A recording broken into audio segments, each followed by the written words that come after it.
5 silent habits that destroy your self-respect. Stoic wisdom for modern life. Right now, at this very moment, you might be sabotaging the one thing that defines your entire existence, your self-respect. And the worst part? You don't even realize you're doing it. Marcus Aurelius, the most powerful man in the Roman Empire, once wrote, "The opinion of 10,000 men is of no value if you do not have your own approval." But what happens when your daily habits slowly erode that approval? When you look in the mirror and can't recognize the person staring back? Today, we're diving deep into 5 silent habits that are destroying your self-respect from the inside out. These aren't the obvious ones everyone talks about. These are the subtle, insidious patterns that ancient Stoic philosophers warned us about over 2,000 years ago, and they're more relevant today than ever. Before we begin, I want to thank every single person watching this video. Whether you're here for the first time or you've been on this journey with us, your commitment to self-improvement and inner peace is what makes this community special. The fact that you're here, willing to confront uncomfortable truths about yourself, already sets you apart. Here's what we're covering in the next 13 minutes. Habit 1. The comparison trap that steals your authenticity. Habit 2. Living for external validation instead of internal values. Habit 3. Breaking promises to yourself. Habit 4. Avoiding difficult conversations. Habit 5. Neglecting your philosophical practice. Each habit comes with a real story, Stoic wisdom from Marcus Aurelius and Seneca, and most importantly, a practical action step you can implement today. Grab your coffee, find a quiet space, and let's transform how you see yourself. Self-respect isn't something you're born with. It's not a personality trait or a genetic gift.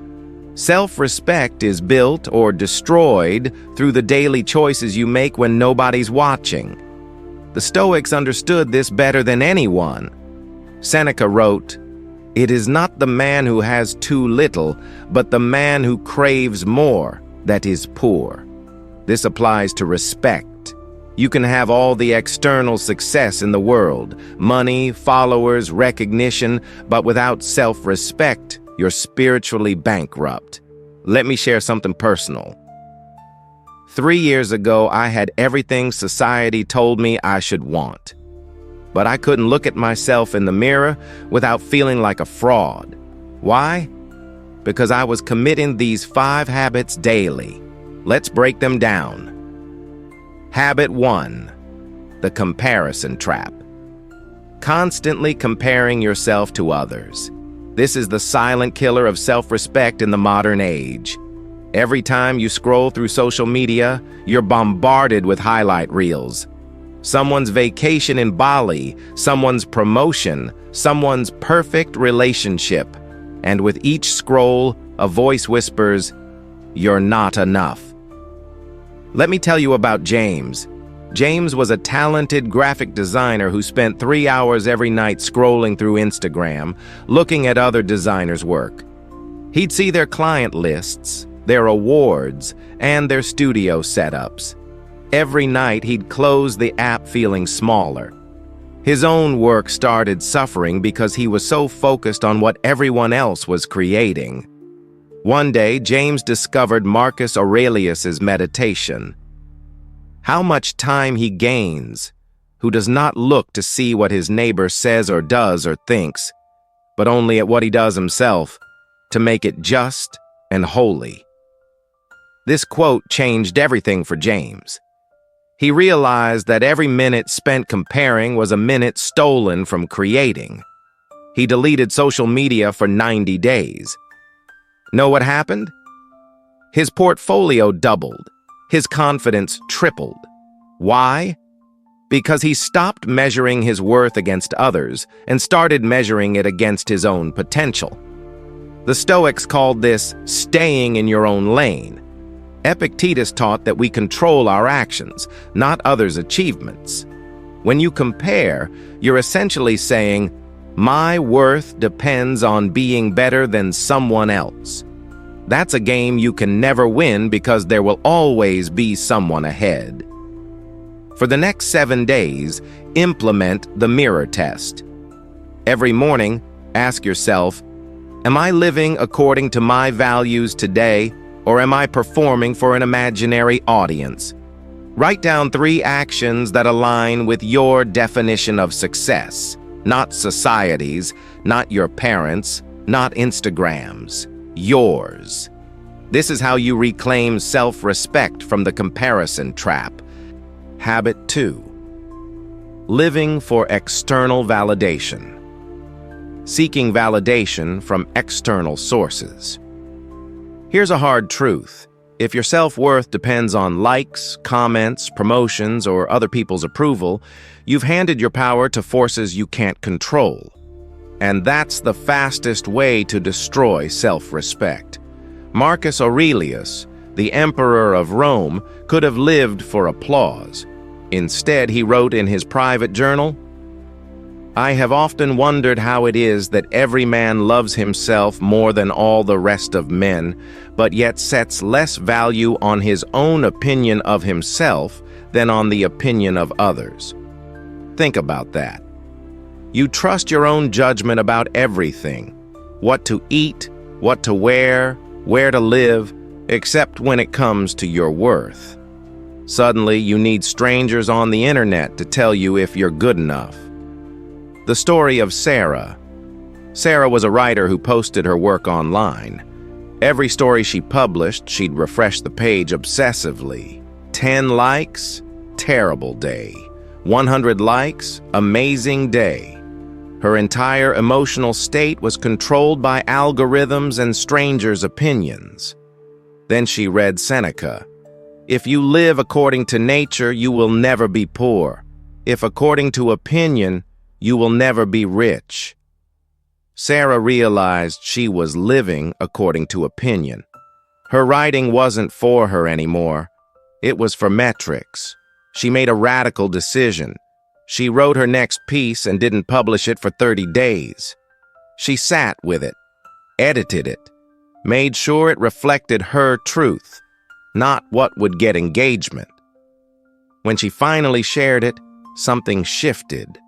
The validation felt different because it was secondary to her own approval.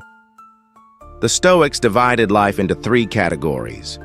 Things you control, your thoughts, actions, values. Things you don't control, others' opinions, outcomes, recognition.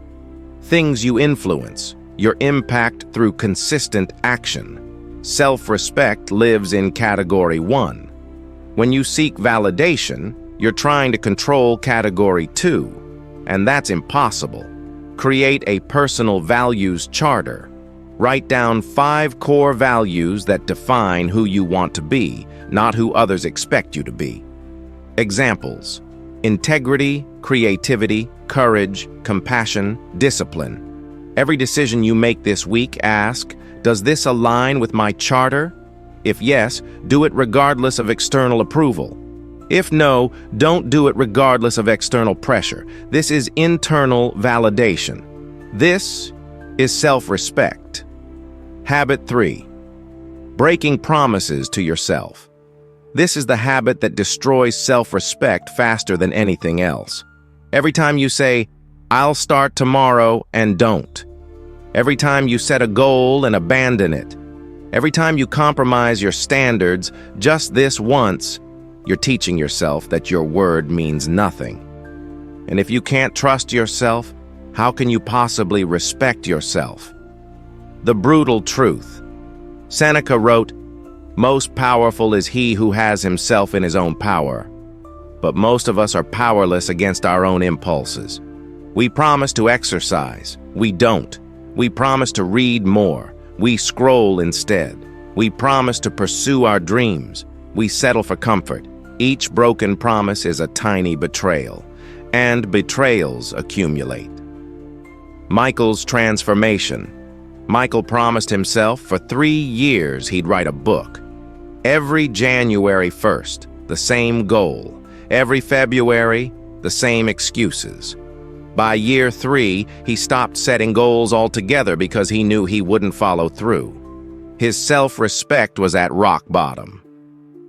Then he discovered the Stoic concept of premeditatio malorum, negative visualization. Instead of imagining success, he imagined himself at 80, never having written that book. The regret, the what-ifs, the knowledge that he broke his most important promise, that visualization shook him. He realized that breaking promises to himself wasn't just about the book. It was about who he was becoming, a person who couldn't be trusted, not by others, not by himself. Michael made one change. He stopped making big promises. Instead, he committed to writing 200 words daily. That's it. No finish the book goal, just 200 words, and he kept that promise. For 365 days straight. The book got written. But more importantly, Michael rebuilt trust in himself. His self-respect returned because his word meant something again. Marcus Aurelius advised, "Do every act of your life as though it were the very last act of your life. Not because life is short, but because every action shapes your character. Every kept promise strengthens your integrity. Every broken promise weakens it." The one promise protocol. Choose one small promise to yourself, not 10. 1. Make it so small you can't fail. Examples: drink 1 glass of water upon waking. Make your bed every morning. Habit 4. Avoiding difficult conversations. Avoiding difficult conversations and confrontation. Every time you stay silent when you should speak up, you abandon yourself. Every time you agree when you disagree, you betray your values. Every time you avoid a difficult conversation, you choose comfort over self-respect. I need to be honest with you. This was my biggest struggle. For years, I was a people pleaser. Someone would disrespect my boundaries. I'd smile and say nothing. A friend would take advantage of my generosity. I'd pretend it was fine. My boss would pile on unreasonable demands. I'd say yes when I meant no. And every single time I felt smaller, weaker, less worthy of my own respect. Marcus Aurelius wrote, "If it is not right, do not do it. If it is not true, do not say it." But what about when the truth needs to be spoken and we stay silent? That's equally destructive. When you avoid difficult conversations, you're essentially telling yourself, my peace of mind isn't worth defending. My values aren't worth protecting. I'm not worth standing up for. That's the opposite of self-respect. Lisa's awakening. Lisa worked with a colleague who constantly took credit for her ideas. In meetings, he'd present her work as his own. Everyone knew it. Lisa knew it. But she never said anything because she didn't want to cause drama or seem difficult. For 2 years, this continued. Lisa's resentment grew.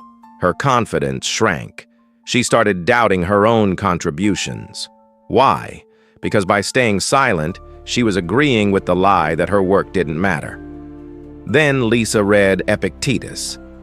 First learn the meaning of what you say, and then speak. She realized she'd been silent not because she didn't know what to say, but because she feared the discomfort of saying it. So Lisa prepared. She wrote down exactly what happened with specific examples. She scheduled a private meeting with her colleague. Her hands shook. Her voice wavered. But she spoke her truth. When you present my work without attribution, it damages my professional reputation and our working relationship. This needs to stop. You know what happened?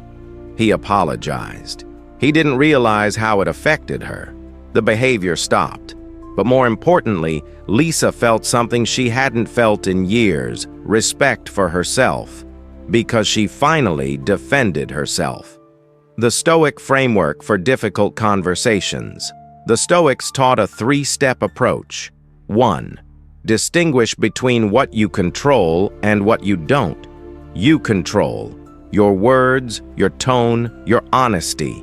You don't control their reaction, their understanding, the outcome. 2. Speak from virtue, not emotion. Don't attack from anger. Don't manipulate from fear. Speak from justice, courage, and wisdom. 3. Accept the outcome with equanimity. If they respond well, excellent. If they respond poorly, you still kept your integrity. Your self-respect doesn't depend on their reaction. The hidden truth. Here's what nobody tells you. Most difficult conversations aren't as difficult as you imagine. The anticipation is worse than the reality. And even when they go badly, you walk away with something more valuable than their approval. You walk away with your self-respect intact. Seneca said, "It is not because things are difficult that we do not dare. It is because we do not dare that they are difficult." Your silence isn't protecting you. It's imprisoning you. The courageous conversation commitment. Identify one conversation you've been avoiding. Just one. It could be setting a boundary with a family member, addressing disrespect from a friend, discussing your needs with a partner, speaking up about unfair treatment at work. Write down 3 things: what needs to be said, the truth, why it matters to your values, the reason, what outcome you hope for the goal. Then schedule it. Give yourself a deadline. Within 7 days, have that conversation. Use this framework. When specific behavior happens, I feel emotion because value. I need specific change going forward. No aggression, no manipulation, just honest, courageous truth. This is how you reclaim your voice. This is how you rebuild self-respect. Habit 5. Neglecting your philosophical practice. Neglecting your daily philosophical practice. This is the foundational habit that makes all the others possible or impossible. Without a daily practice of reflection, self-examination, and philosophical grounding, you're navigating life without a compass. And when you have no compass, you drift. And when you drift, self-respect erodes. Marcus Aurelius didn't write meditations for publication. He wrote it for himself. Every night, the most powerful man in the world sat down and examined his day. Where did he fall short? Where did he act with virtue? What could he improve tomorrow? This wasn't optional for Marcus. It was essential, because he understood something profound. Without regular self-examination, you become a stranger to yourself, and you can't respect someone you don't know. Today we're busier than ever, but we're not better. We consume endless content, but create no wisdom. We scroll for hours, but reflect for seconds. We know everything about celebrities' lives and nothing about our own character. Seneca warned about this 2,000 years ago. Everywhere means nowhere. When you're constantly distracted, constantly consuming, constantly busy, you're nowhere, especially not with yourself. David's transformation. David was a successful entrepreneur. He built a 7-figure business by age 30. From the outside, he had it all. But inside, he felt hollow. He couldn't remember the last time he sat with his own thoughts. Every moment was filled. Podcasts, meetings, social media, Netflix. One day, his business partner asked him a simple question. "What do you actually believe in?" David couldn't answer. He realized he'd been so busy achieving that he'd never stopped to examine what he was achieving for. That question broke him, and then rebuilt him. David discovered Marcus Aurelius's practice of morning and evening reflection. He started simple, 10 minutes each morning asking, What kind of person do I want to be today? And 10 minutes each evening asking, did my actions match my intentions? No phone, no distractions, just David and his thoughts. Within 30 days, everything changed. Not his business, not his circumstances, his relationship with himself. He started noticing patterns, when he compromised his values, when he acted from ego instead of principle, when he was living authentically versus performing. David told me, I spent 30 years building a life. I spent 30 days discovering who was living it. That's the power of philosophical practice. The Stoics had a structured approach to daily reflection. Here's the framework. What challenges might I face today? How do I want to respond to them? What virtues will I practice? Wisdom, justice, courage, temperance.